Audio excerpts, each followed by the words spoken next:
I have seriously hesitated to make any comment whatsoever about the tragedy, the very public tragedy that has taken place in the life of Steven Curtis Chapman. I don't know Steven Curtis Chapman. Steve Camp does, and that's the only connection really I have. Many good things have already been said, but as some of you know, I wrote a book a few years ago, a number of years ago now actually, called Grieving Our Path Back to Peace, and for a number of years I worked as a hospital chaplain. That shocks a lot of folks. It was the toughest work I ever did, and I have done a lot of study of grief counseling and the process of grieving that all human beings go through, whether Christian or non, the difference being whether we go through it with hope or not. But I've hesitated to address this issue because one of the first things that I learned as a hospital chaplain is that sometimes words are the wrong things. You are placed under tremendous pressure to have magical words to say in difficult situations in the face of impending death or death that has just taken place. And the fact of the matter is there are no magical words. Sometimes an arm around the shoulder, holding a hand, is all you can do. And I learned that fairly early on. I hope no one will say to Stephen, I understand what you're going through, if you've never experienced what he's gone through. I learned early on that's the worst thing you can say. You don't say I understand, because the fact of the matter is you don't. All grieving is unique.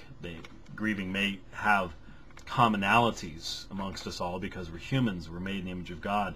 Anyone old enough to love is old enough to grieve, but the specific loss is always unique. And you don't say, well, I understand, unless you really do, unless you likewise have lost a young child. I did not lose a young child, therefore I would never say to someone, well, I understand. But I will share a story. It's difficult for me to share, but I will share a story that maybe would at least help all of us to pray for the Chapman family, and especially to pray for that teenage boy that was driving, his son that was driving the vehicle. Oh, I just pray that God will protect him and bear him up and comfort him. This was an accident. There was no... I just hope he can find the foundation, that he has the foundation to be able to work through this situation. We all need to pray for him. But I'll share a story because it changed me. It changed me completely. It was early on in my time at the hospital, and there was this sound that to this day, whenever I hear a sound similar to this, it causes me to sweat. But there was a code bell that would go off in the hospital. My job as a chaplain, whenever that went off, it would go off, and then there'd be a location, emergency room, CCU, wherever it was. There was a cardiac arrest, and I was dropped whatever I was doing and get there.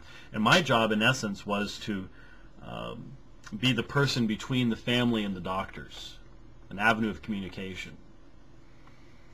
If it was in the emergency room, that normally meant that an ambulance was coming and that the person in the ambulance had coded. And my job then was to stand near the door, and as they came in, I would activate the motion sensor so they wouldn't have to wait for the door to open. And then my job was to watch for the family. There was a tiny little family room. You could barely get 3 or 4 people in it. And my job was to get the family in there and again act as the go-between between the emergency room doctors and the family. Now in an ER you have the head nurse, and head nurses are chiseled out of granite. They feel nothing, or at least we think they don't. And one day the code bell went off, and I went into the emergency room, and I knew immediately that this was going to be a different situation. Because remember the old emergency 911 television series where you had this radio room? Well, there was a radio room there as well.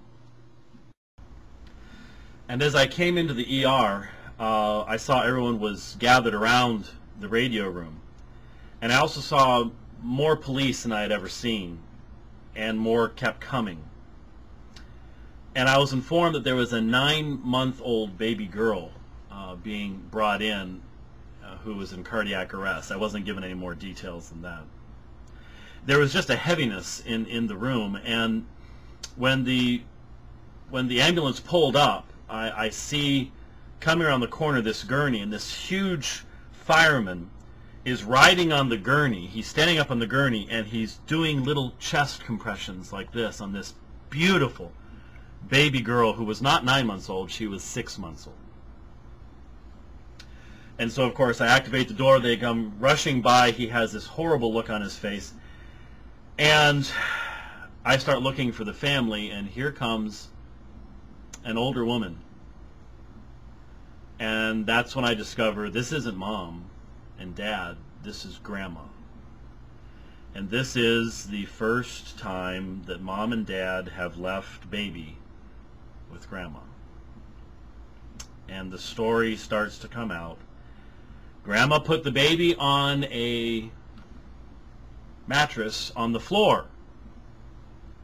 Didn't have a bassinet or anything like that, and trying to be as safe as possible, put the baby on a mattress on the floor, and somehow the baby rolls off the mattress in such a way that she becomes stuck between the wall and the mattress and suffocates. Don't know where Mom and Dad are. Well, Mom and Dad are at the lake, and they're going to try to find Mom and Dad at the lake. I never saw Mom and Dad because I heard it took like a full day to even find them. I figure I'm going to be there all night because the younger the patient is, the longer they're going to keep trying, and especially a 6-month-old little girl.